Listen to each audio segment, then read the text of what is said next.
Taste the Daily. அண்மைச் செய்தி.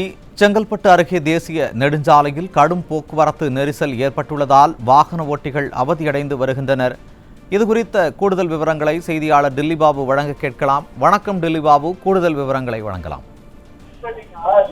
நிச்சயமாக சுரேஷ், தென் மாவட்டங்களான திருச்சி, மதுரை, கோயம்புத்தூர் உள்ளிட்ட பல்வேறு மாவட்டங்களைச் சேர்ந்த ஏராளமான பொதுமக்கள் சென்னையில் தங்கி தனியார் மற்றும் அரசு துறைகளிலும் பணிபுரிந்து வருகின்றனர். அதே போல கல்லூரி மாணவர்களும் இருக்கின்றனர். இவர்கள் அனைவருமே வார விடுமுறை நாட்களிலும் பண்டிகை மற்றும் விழா காலங்களிலும் தங்கள் சொந்த ஊர்களுக்கு சென்று மீண்டும் சென்னை திரும்புவது வழக்கம்.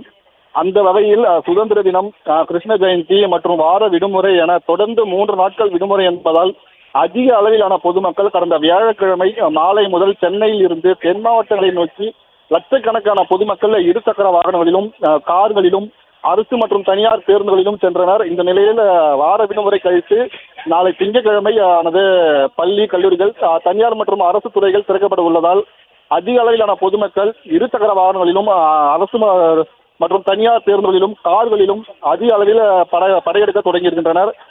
அதிக அளவில் பொதுமக்கள் ஒரே நேரத்தில் படையெடுத்து வருவதால் சிங்கப்பெருமாள் கோவில், கூடுவாஞ்சேரி, ஊரப்பாக்கம், கிளாம்பாக்கம் ஆகிய பகுதிகளில் கடுமையான போக்குவரத்து நெரிசல் ஏற்பட்டு வாகனங்கள் அனைத்தும் ஒன்றை பின் ஒன்றாக அணிவகுத்து செல்ல முடியாமல் சுமார் 20 நிமிடத்திற்கும் மேலாக காத்து கிடக்கும் அவல நிலையானது ஏற்பட்டுள்ளது.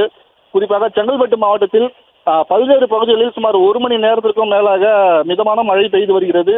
சென்னை திருச்சி தேசிய நெடுஞ்சாலையில் கிளாம்பாக்கம், ஊரப்பாக்கம், கூடுவாஞ்சேரி ஆகிய பகுதியில் அதிக அளவில் வாகனங்கள் செல்வதால் கடுமையான போக்குவரத்து நெரிசல் ஏற்பட்டு சுமார் 4 கிலோமீட்டர் தூரத்துக்கு வாகனங்கள் அணிவகுத்து நிற்கின்ற காட்சியை நம்மால் பார்க்க முடிகிறது. இதனால் தென் மாவட்டங்களில் இருந்து சென்னை நோக்கி வரும் பொதுமக்கள் தென் மாவட்டத்தில் இருந்து விரைவாக வந்த நிலையில் தற்போது கூடுவாஞ்சேரி, ஊரப்பாக்கம், கிளாம்பாக்கம் பகுதியில் ஏற்பட்டுள்ள போக்குவரத்து நெரிசலால் சிக்கி தவித்து வருவதால் சென்னைக்கு செல்ல சுமார் 2 மணி நேரத்திற்கு மேலாக தாமதமாக செல்லக்கூடிய சூழ்நிலை உருவாகி இருக்கின்றது. சுரேஷ், கூடுதல் விவரங்களை வழங்கியமைக்கு நன்றி டில்லிபாபு.